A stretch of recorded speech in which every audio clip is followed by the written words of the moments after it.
시간이 되었으므로 2024년 7월 26일 금요일 아침 예배를 시작하겠습니다. 다 같이 사도신경으로 우리의 신앙을 고백합니다. 전능하사 천지를 만드신 하나님 아버지를 내가 믿사오며 그 외아들 우리 주 예수 그리스도를 믿사오니 이는 성령으로 잉태하사 동정녀 마리아에게 나시고 본디오 빌라도에게 고난을 받으사 십자가에 못 박혀 죽으시고 장사한 지 사흘 만에 죽은 자 가운데에서 다시 살아나시며 하늘에 오르사 전능하신 하나님 우편에 앉아 계시다가 저리로서 산 자와 죽은 자를 심판하러 오시니다. 성령을 믿사오며 거룩한 공예와 성도가 서로 교통하는 것과 죄를 사해 주시는 것과 몸이 다시 사는 것과 영원히 사는 것을 믿사옵나이다.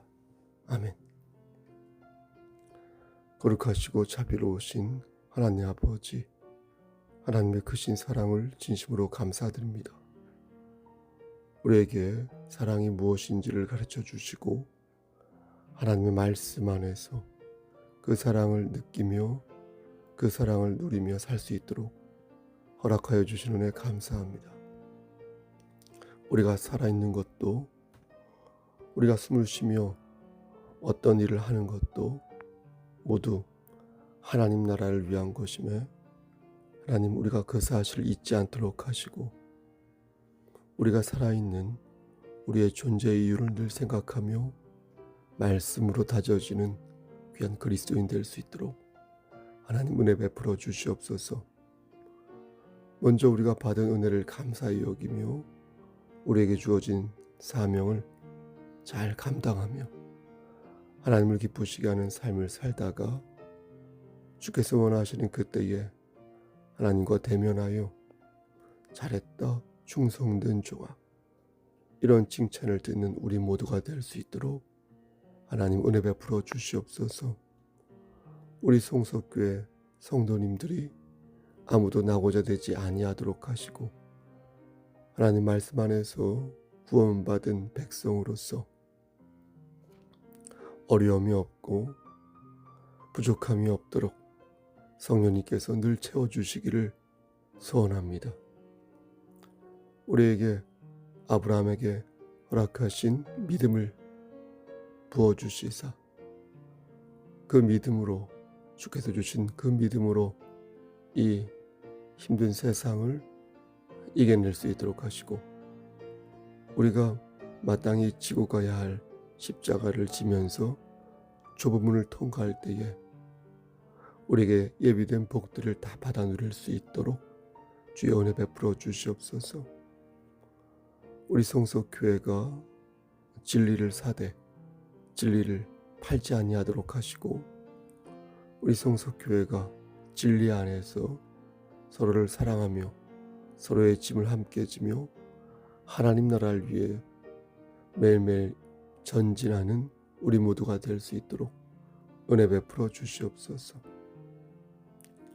우리가 놓친 모든 것들이 하나님 말씀 안에서 회복될 수 있도록 하시고 성령님께서 주시는 지혜로 말미암아 어제보다는 오늘 일진보하는 삶을 살 수 있도록 은혜 베풀어 주시옵소서. 군복무 중인 우리의 자녀에게 함께 하시사 늘 장중에 붙잡아 주시고 아무 사고 없이 군복무를 할 수 있도록 은혜 베풀어 주시옵소서.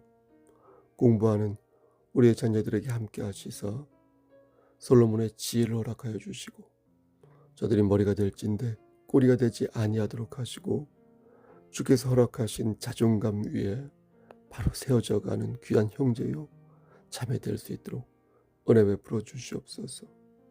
심신이 연약한 우리의 지체들에게 함께 하셔서 영육의 강건함을 지켜주시고 저들이 건강한 상태에서 하나님의 일을 감당할 수 있도록 주의 은혜 베풀어 주시옵소서. 모든 말씀 예수 그리스도인 받들어 감사하며 기도드렸사옵나이다. 아멘. 하나님 말씀 디모데전서 3장 1절에서 13절 말씀입니다. 디모데전서 3장 1절에서 13절 말씀입니다. 신약성경 제 성경으로 339쪽입니다. 미쁘다 이 말이요 곧 사람이 감독의 직분을 얻으려 함은 선한 일을 사모하는 것이라 함이로다. 그러므로 감독은 책망할 것이 없으며 한 아내의 남편이 되며 절제하며 신중하며 단정하며 나그네를 대접하며 가르치기를 잘하며 술을 즐기지 아니하며 구타하지 아니하며 오직 관용하며 다투지 아니하며 돈을 사랑하지 아니하며 자기 집을 잘 다스려 자녀들로 모든 공손함으로 복종하게 하는 자라야 할지며 사람이 자기 집을 다스릴 줄 알지 못하면 어찌 하나님의 교회를 돌보리요. 새로 입교한 자도 말지니 교만하여져서 마귀를 정죄하는 그 정죄에 빠질까 하며 또한 외인에게서도 선한 증거를 얻은 자라야 할지니 비방과 마귀의 올무에 빠질까 염려하라. 이와 같이 집사들도 정중하고 일구이연을 하지 아니하고 술에 임박이지 아니하고 더러운 일을 탐하지 아니하고 깨끗한 양심에 믿음의 비밀을 가진 자라야 할지니 이에 이 사람들을 먼저 시험하여 보고 그 후에 책망할 것이 없으면 집사의 직분을 맡게 할 것이요 여자들도 이와 같이 정숙하고 모함하지 아니하며 절제하며 모든 일에 충성된 자라야 할지니라. 집사들은 한 아내의 남편이 되어 자녀와 자기 집을 잘 다스리는 자일지니 13절 집사의 직분을 잘한 자들은 아름다운 지위와 그리스도 예수 안에 있는 믿음에 큰 담력을 얻느니라. 아멘. 하나님 이 말씀을 들어 사용하여 주시옵소서. 예수님 이름으로 기도드렸사옵나이다. 아멘. 오늘 본문에는 감독과 집사의 자격에 대해 비교적 자세하게 기술되어 있습니다. 여기서 감독은 목사와 장로를 말하는 것입니다. 감독은 헬라어로 에피스코페스라고 하는데요. 이는 무엇을 내려다본다 혹은 누군가를 돌본다라는 뜻을 가지고 있습니다. 에피스코페스. 이렇게 목사와 장로는 온전한 희생과 헌신이 요구되는 그런 직분이라 하겠습니다. 그럼 집사는 어떤 뜻을 가지고 있을까요? 집사는 헬라어로 디아코누스라고 합니다. 디아코누스. 우리 예배당 1층 보면 주일학교 예배드리는 장소로 디아코니아 있죠. 그게 바로 디아코누스와 연계된 말입니다. 이 뜻은 하인이란 뜻을 가지고 있습니다. 식사할 때 이렇게 시중들은 예전에 하인이 있지 않습니까? 그게 바로 디아코누스, 즉 집사인 것입니다. 교회에서 교제를 뜻할 때 디아코니아 혹은 코이노니아라고 하는데 디아코니아라고 하면 이렇게 그냥 대화하고 수다를 떨고 노는 게 아니라 섬기는 마음으로 교회는 섬기는 마음으로 교제한다는 것입니다. 그러니까 관계와 관계성 속에 일방적으로 가까운 그런 것이 아니라 사실은 그 안에 격조가 있는 것입니다. 적당한 거리에서 서로 섬기면서 교제한다. 그 섬김이 식사할 때 시중을 드는 것처럼 서로 이렇게 섬기는 것으로 이 말이 초대교회 때에는 섬기는 자, 시중 드는 자로 이해되는데 그게 바로 무엇이다? 집사다라는 것입니다. 오늘 본문을 가만히 보면 감독과 집사가 어떤 자격 조건을 갖추고 있어야 하는지 말씀드린 것처럼 비교적 상세하게 기술되어 있습니다. 근데 재미있는 것은 감독과 집사의 자격이 거의 비슷하다는 것입니다. 예를 들어서 감독도 술을 즐기지 말아야 하고요. 집사도 술에 임박해서는 안 된다고 말씀합니다. 감독도 자기 집을 잘 다스려야 하고 집사도 자기 집을 잘 다스려야 한다고 말씀합니다. 따라서 우리는 오늘 본문에서 감독과 집사의 자격을 구분하여 이해하기보다 성숙한 그리스도인이 가져야 할 인격과 영성을 생각해야 할 것입니다. 다시 말씀드려서 감독과 집사의 관계를 이렇게 수평적 관점에서 바라봐야지 목사와 장로는 저 위에 있고 권사는 안수 집사와 권사는 중간쯤에 있고 또 이렇게 집사는 예전에 서리 집사라고 했나요? 서리 집사는 저 아래에 이런 거 아니라는 겁니다.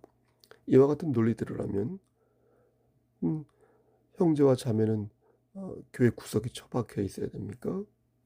그래서 성경에서 말씀하는 교회의 모습이 아닌 것입니다. 교회는 수평적 관계를 갖는다. 상명하복의 관계가 아니라 수평적 관계에서 서로를 어떻습니까? 섬기는 구도를 갖는다. 왜냐하면 교회의 주인은 예수 그리스도이기에 예수 그리스도의 마음을 품어야 하고 비로소 그렇게 할 때 교회가 될 수 있는 것입니다. 입으로만 교회와 관련된 얘기를 하고 입으로만 사도신경과 주기도문을 외운다고 해서 교회가 되는 것이 아니다라는 것입니다. 우리는 예배가 무엇이고 교회가 무엇이고 감독과 집사가 무엇인지 바로 알아야 합니다. 그래서 오늘 본문이 중요한 것입니다. 그래서 하나님께서 사도 바울의 입을 통해 이렇게 돌아가는 판국을 모두 다 예상하시고 이 말씀을 우리에게 남기신 것입니다. 저는 오늘 본문을 세세하게 분석하기보다 개괄적으로 감독과 집사의 자격과 상급에 대해 말씀드리려 합니다. 앞에서 말씀드린 것처럼 감독과 집사는 그 자격이 대동소이합니다. 다만 차이점은 2절 말씀 끝에 나오는 가르치기를 잘한다 라는 구절입니다. 여기서 가르친다는 것은 하나님의 말씀을 전한다는 것입니다. 이러한 권한을 강도권이라고 하지 않습니까? 이 강도권은 저 같은 사람에게, 목사에게만 있습니다. 혹은 목사가 허락하는 자에게만 있습니다.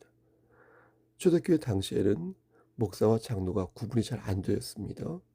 잘 안 되었습니다. 장로도 말씀을 전하고 목사도 말씀을 전했습니다. 그러나 교회가 하나 이렇게 조직체로 형성되는 과정에서 이 목사와 장로가 구분되었고 그래서 지금 목사는 강도권과 치리권을 가지고 있고 장로는 치리권만 갖게 된 것입니다. 따라서 2절 말씀에 나오는 가르치기를 잘해야 한다는 것은 목사에게 해당하는 말씀이라 하겠습니다. 목사가 잘 가르치지 못하면 심히 곤란한 것입니다. 그럼 어떻게 해야 잘 가르칠 수 있을까요? 우선 뭘 알아야 할 것입니다. 대충 알거나 조금 아는 게 아니라 아무래도 많이 알아야겠죠. 또 꼼꼼히 알아야겠죠. 그럼 뭘 그렇게 알아야 하는가? 당연히 하나님의 말씀을 잘 알아야 할 것입니다. 제가 많이 알아서 이렇게 말씀드리는 것은 또한 아닙니다. 하나님의 말씀을 잘 설명하려면 다른 것도 어느 정도 알고 있어야 할 것입니다. 그래서 잘 녹여서 쉽고 깊게 전달할 줄 알아야 합니다. 그래서 목사는 말씀을 포장할 어떤 사회과학적 지식도 있어야 되고 또 자연과학적 지식도 어느 정도 있어야 합니다. 하지만 명심할 것은 무엇입니까? 그 중심에 반드시 하나님의 말씀이 있어야 한다는 것입니다. 그 어떤 학문도 하나님의 말씀을 넘어서는 안 된다. 그 어떤 학문도 하나님의 말씀을 넘어설 수 없음을 명심할 때 성도들에게 올바른 가르침을 선사할 수 있다는 것입니다. 만약 다른 학문이 성경을 넘어서도록 목사가 허용했다면 그때는 목사의 책임을 다하지 못하게 될 것입니다. 하나님의 비밀을 바르게 전하려면 반드시 목사는 어떻습니까? 하나님의 말씀을 최우선으로 여기는 자가 되어야 할 것이고 이에 바라는 것들은 허용할 수 없다는 굳센 결기를 성도들에게 보여야 합니다. 저는 그것이 잘 가르치는 것이라고 기본이 되는 모습이라고 생각합니다. 가르치기를 잘해야 한다는 말씀 외에는 감독이나 집사나 거의 비슷합니다. 앞에서 잠깐 말씀드린 것처럼 술 즐기면 안 됩니다. 또 쌈박질하면 안 됩니다. 또 돈을 사랑해서는 안 되고요. 자기 집을 잘 다스릴 줄 알아야 합니다. 이 말씀은 집사의 자격에도 그대로 적용되는데요. 그 말씀이 바로 8절 말씀이 되겠습니다. 이와 같이 집사들도 정중하고 일구이원을 하지 아니하고 술에 임박히지 아니하고 더러운 일을 탐하지 아니하고. 일구이원은 한 입 가지고 두 말을 한다는 거 아닙니까? 영어로는 더블 텅, 두 개의 혀 아닙니까? 그러니까 겉과 속이 다르면 안 된다는 것입니다. 또 더러운 일을 탐하지 아니한다는 말씀은 부당한 이익을 탐해서는 안 된다는 것입니다. 3절 말씀에서 감독이 돈을 사랑하면 안 되듯 8절 말씀에서 집사도 더러운 이득을 탐해서는 아니 된다 라는 것입니다. 그럼 더러운 이득이 무엇이겠습니까? 전 이게 곰곰이 무엇인지 곰곰이 생각해 보았는데요. 교회를 다니면서 솔직히 이득을 탐하는 자들은 제가 볼 땐 교역자가 대부분인 것 같습니다. 왜냐하면 교역자들은 교회에서 생활비나 사례비를 받지만 집사들은 그렇지 않기 때문입니다. 그러니까 집사들은 교회에서 돈과 연관된 일이 없는 것입니다. 근데 왜 사도 바울은 집사들이 더러운 이득을 탐하지 아니하도록 주의하라고 말한 것일까? 여기엔 두 가지 의미가 있습니다. 하나는 세상에서의 탐욕을 말하는 것이고요. 또 하나는 교회 안에서의 탐욕을 말하는 것입니다. 먼저 세상의 탐욕부터 말씀드리면 아무리 내가 받은 이익이 정당한 이익이라 하여도 그 욕망이 과도하면 더러운 것에 포함될 수 있다는 것입니다. 1절만 해라. 1절만. 많아도 2절만, 3절만. 그러므로 이 말씀은 그리스도인이 세상을 어떻게 살아가야 하는지 보여주는 말씀이다 하겠습니다. 말씀이라 하겠습니다. 그리스도인은 과도한 욕망을 경계합니다. 왜냐하면 우리의 과도한 욕망은 종종 마귀의 도구로 사용되기 때문입니다. 마귀는 우리의 과도한 욕망을 들어서 하나님을 근심되게 하고 우리를 쓰러뜨립니다. 이에 우리는 과도한 욕망을 갖지 않도록 절제하고 늘 깨어서 기도해야 하는 것입니다. 또 하나, 우리는 교회 안에서의 탐욕을 경계해야 합니다. 우리 교회는 그런 일이 없다고 생각하지만 가끔 다른 교회를 보면 교회 돈을 횡령하거나 헌금에 손을 대는 사람들이 있습니다. 또 돈에는 직접 손을 대지 않지만 어떤 대가를 바라고 그 대가가 자신에게 주어지지 않을 때 화를 내는 사람들이 있습니다. 이런 사람들은 무언가를 바라고 직함을 맡은 것입니다. 또 이런 사람들은 어떤 대가를 바라고 헌금한 것입니다. 이런 사람들은 감독이나 집사가 되어서는 아니 될 것이다. 뭘 바라고 헌신하거나 뭘 바라고 헌상하는 것은 더러운 이익을 탐하지 말라는 하나님의 말씀과 정면으로 위배가 되는 행동인 것입니다. 물론 높아심에서 말씀드리는데 기부금 영수증은 이에 해당하지 않습니다. 그리고 아예 어떤 것을 바라지 않는 것도 사실 불가능합니다. 어떻게 100% 순수한 헌신이 있을 수 있겠습니까? 그런 거 없습니다. 또 이왕이면 우리 교회 성도들 사업장에서 물건을 팔아주는 것도 문제가 되지 않습니다. 이왕이면 내 성도를 챙기고 그들에게 각별한 관심을 갖는 것은 당연합니다. 하지만 보십시오. 작정을 하고 무언가를 바라며 이렇게 접근하는 사람들이 있습니다. 그런 사람들은 그 마음을 의심받을 수밖에 없다는 거예요. 그들은 자신의 이득이 채워지지 않으면 언제든 하나님을 떠날 사람들이니까. 성경은 이런 사람들에게 교회의 중책을 맡겨서는 아니 된다고 말씀하는 것입니다. 이러한 말씀을 한 번에 묶어서 요약한 말씀이 있는데 그 말씀이 바로 9절 말씀이 되겠습니다. 깨끗한 양심에 믿음의 비밀을 가진 자라야 할지니. 깨끗한 양심에 믿음의 비밀을 가진 자라야 할지니. 우리는 이 말씀을 바르게 이해할 필요가 있겠습니다. 여기서 말씀하는 깨끗한 양심은 우리가 일반적으로 생각하는 도덕적 양심을 말하는 게 아닙니다. 여기서 말씀하는 양심이란 예수 그리스도의 보혈로 죄사함을 받은 우리의 인격을 가리키는 것입니다. 그러니까 예수 그리스도의 보혈과 무관한 양심은 감독이나 집사와 상관이 없다는 것입니다. 다시 말씀드려서 사회에 선한 영향력을 행사한 어떤 분이 교회에 출석했는데 다짜고짜 이런 사람이 집사가 되면 많은 사람들에게 모범이 될 수 있는 것이라며 집사로 임명해야 한다고 말해서는 아니 된다는 것입니다. 그 사람이 설령 성인군자라 하여도 그가 예수 그리스도의 보혈을 의지하지 않고 거듭나지 않은 사람이라면 교회는 그를 집사로 세울 수가 있다? 그렇지 않다. 없다는 것입니다.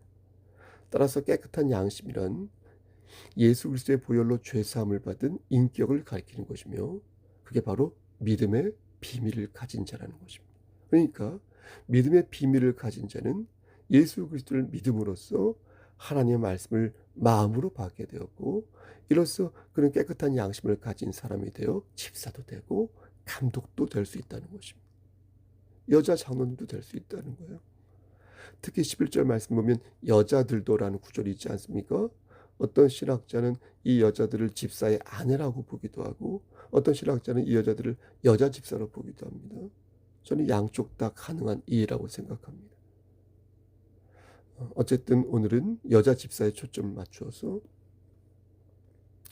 성경은 여자 집사들의 자격 조건을 언급하면서 앞의 말씀과 다른 하나의 조건을 제시하는데 11절 말씀 보니까 여자들도 이와 같이 정숙하고 모함하지 아니하며 절제하며 모든 일에 충성된 자라야 할지니라. 여러분, 정숙하다는 말은 앞에 말씀에도 있습니다. 4절 말씀에서 공손하다는 말이 바로 정숙하다는 것. 또 8절 말씀에서 정중하다는 말이 같은 뜻입니다. 절제한다는 말도 2절에 있고 충성하란 말이 있죠. 충성하란 말은 앞에 없지만 이 말씀은 포괄적인 필요 조건이기 때문에 특별하다고 볼 수 없습니다. 그럼 남은 단어가 하나 있는데 여러분 그것이 무엇입니까? 맞습니다. 모함하지 아니하며. 여러분, 모함이란 말은 우리말로 나쁜 꾀로 남을 어려운 처지에 몰아넣는 그런 뜻입니다. 옛날 성경은 참소한다. 원어 성경을 보면 이 표현이 매우 섬뜩한데요. 헬라어로 디아블로스라고 기록되어 있더라고요. 이 뜻은 악마처럼이라는 뜻입니다. 마귀처럼. 그러니까 너희는 마귀처럼 악마처럼 말하지 말라는 것입니다. 악마처럼 누구를 험담하고 악마처럼 누구를 이간질하고 악마처럼 누구를 참소하지 말라는 것입니다. 디아블로스. 왜 사도 바울은 여자 집사들에게만 이 표현을 사용하였을까? 혹시 남자들은 괜찮았던 것일까요? 그랬던 것 같습니다. 당시에는 남성보다 여성이 이와 같은 잘못을 더 많이 저질렀던 것 같습니다. 물론 남성 중에도 또 목사 중에도 악마처럼 말하고 악마처럼 이간질하는 사람이 있습니다. 많은 부분에서 여성 집사들이 당시 그러한 잘못을 저질렀던 것 같습니다. 그래서 유독 여성 집사들에게만 혹은 집사의 아내들에게만 모함이라는 단어를 사용한 것 같습니다. 사랑하는 성석교회 성도 여러분, 그렇다면 하나님께서는 왜 이 말씀을 우리에게 남기신 것일까요? 우리는 인격적으로나 영적으로나 예수 그리스도의 마음을 품기 위해 노력해야 할 사람들입니다. 오늘 본문 13절은 우리에게 분명히 말씀합니다.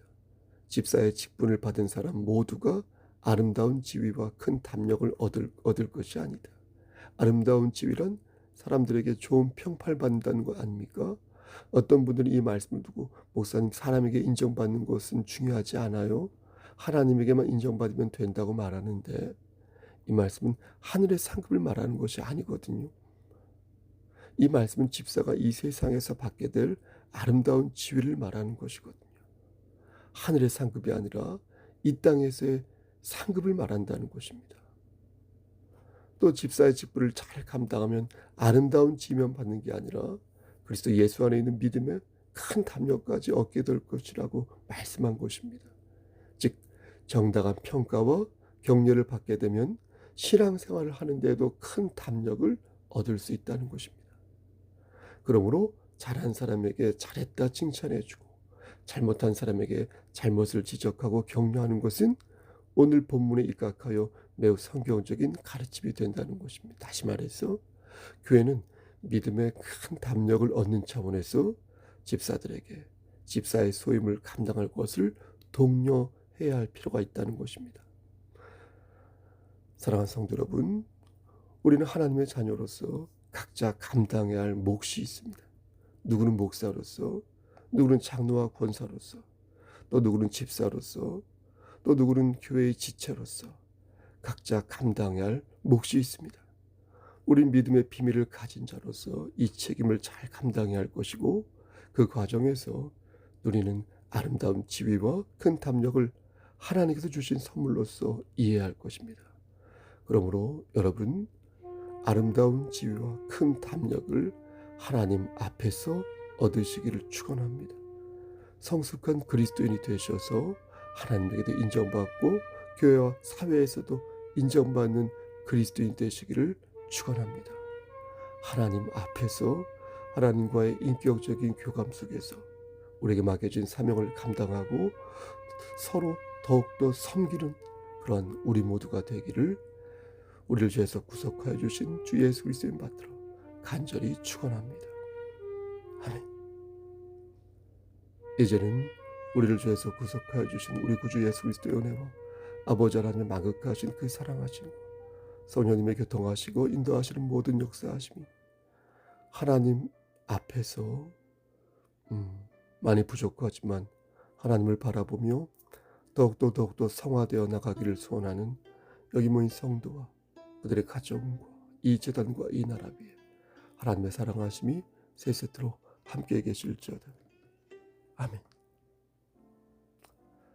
예배를 마쳤습니다.